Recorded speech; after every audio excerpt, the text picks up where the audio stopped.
இயேசு கிறிஸ்துவின் நாமத்தினாலே உங்களை நான் வாழ்த்து வரவேற்கிறேன். இந்த தினமத்திலும் கூட நம்ம ஆண்டவருடைய ஒரு வார்த்தை நம்ம பார்க்கலாம். எஸ்தர் புஸ்தகத்தில் 4வது அதிகாரத்தில் 14வது வசனத்தில், நீ இந்த காலத்திலே மௌனமாய் இருந்தால் யூதருக்கு சகாயமும் ரட்சிப்பும் வேறொரு இடத்திலிருந்து எழும்பும், அப்பொழுது நீயும் உன் தகப்பன் குடும்பத்தாரும் அழிவீர்கள். நீ இப்படிப்பட்ட காலத்துக்கு உதவியாக இருக்கும்படி உனக்கு ராஜமேன்மை கிடைத்திருக்கலாமே, யாருக்கு தெரியும் என்று சொல்ல சொன்னான் என்று நம்ம இந்த வசனத்தை நம்ம பார்க்கலாம். அப்போ அதாவது இது யாரை குறித்ததான ஒரு வசனம் என்று நம்ம பார்க்கும்போது, யூத ஜனங்களை மீட்கும் பொருட்டாக எஸ்தரிடம் மொர்தெகாய் பேசுகிற ஒரு காரியத்தை நம்ம பார்க்கிறோம். அப்போ நீ மௌனமாக இருக்கிறது என்ன? இது போன்ற ஒரு காலம் வரும் என்று அறிந்த ஆண்டவர் இந்த பதவி, இந்த ராஜ மேன்மை உனக்கு கொடுத்திருக்கலாம் அல்லவா அப்படின்னு சொல்லி மொர்தெகாய் ஆண்டவர், அதாவது எஸ்தர்கிட்ட பேசுகிறதான ஒரு காரியத்தை நம்ம பார்க்கிறோம். அப்போ சில நேரங்களில் ஆண்டவர் ஒரு ஆணையோ ஒரு பெண்ணையோ ஒரு குறிப்பிட்ட இடத்துல என்ன பண்ணுவார், தேர்ந்தெடுத்து வைப்பார், அல்லது ஒரு குறிப்பிட்ட சூழ்நிலைகளுக்குள்ளே கொண்டு வந்து ஒரு தனித்துவமான ஒரு பணியை செய்வார்.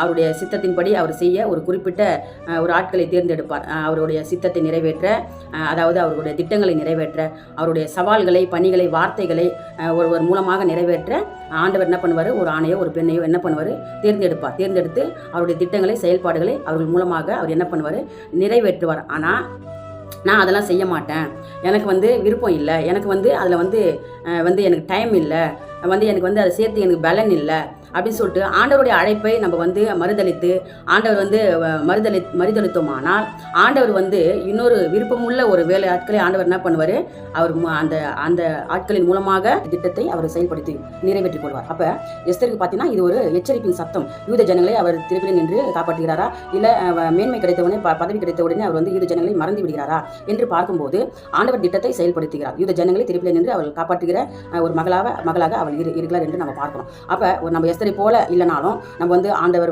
அழைத்த அழைப்பு என்ன என்று நம்ம பார்க்கும்போது, நம்ம வாழ்கிற பகுதியில், வட்டாரங்களில், நம்ம அண்டை வீட்டார் மத்தியில் ஒரு ஊதாரி மகனுக்காக, ஒரு வழி தவறி போகும் பிள்ளைகளுக்காக, ஒரு குடும்ப சூழ்நிலை சரியில்லாத ஒரு குடும்பங்களுக்காக, ஒரு சஞ்சலத்தோடு இருக்கிற ஒரு குடும்பங்களுக்காக, நோய்வாய்ப்பட்ட ஒரு குடும்பங்களுக்காக நம்ம ஜெபிக்கணும். ஒரு ரட்சிக்கப்படாத குடும்பங்களுக்காக நம்ம திருப்பிலே நின்று ஜெபிக்கும் போது ஆண்டவர் நிச்சயமாய், ஆண்டவர் நம்ம வாழ்க்கையிலும் கூட ஒரு எஸ்தரை ஆண்டவர் தேர்ந்தெடுத்து அந்த பதவியும் அந்த உயர்வையும் அவர் ஆசீர்வதித்தது போல நம்மையும் இந்த நாட்களில் ஆண்டவர் ஆசீர்வதிக்க அவர் வல்லமை உள்ள தேவனாக இருக்கிறார். நான் இப்போ உங்களுக்காக நான் ஜெபிக்கிறேன். ஏசப்பா, ஸ்தோத்திரம் ஆண்டவரே, தகப்பனே, உமக்கு நாங்கள் நன்றி செலுத்துகிறோம் அப்பா. ஆண்டவரே, எஸ்தரை போல ஆண்டவரே ஆபத்துகள், ஆண்டவரே விளைவுகள், ஆண்டவரே ஸ்தோத்திரம் அப்பா, சங்கடங்கள் நிறைந்த போதிலும் கூட ராஜாவினிடம் தைரியமாய் நின்று பேசி யூத ஜனங்களை அப்பா அவர் ரட்சித்தது போல ஏசப்பா நாங்களும் ஆண்டவரே தகப்பனே எந்த சூழ்நிலையிலும் ஏசப்பா ஸ்தோத்திரம் ஆண்டவர் உமக்காக நாங்கள் ஊழியம் செய்ய தேவன் எங்களுக்கு கிருபை பாராட்டும்படியாக நாங்கள் ஜெபிக்கிறோம் அப்பா. அப்பா ஸ்தோத்திரம், ஆசீர்வதிங்க, பலப்படுத்துங்க. இயேசு கிறிஸ்துவின் நாமத்தினால் ஜெபிக்கிறோம் எங்கள் ஜீவனுள்ள நல்ல பிதாவே. ஆமென், ஆமென்.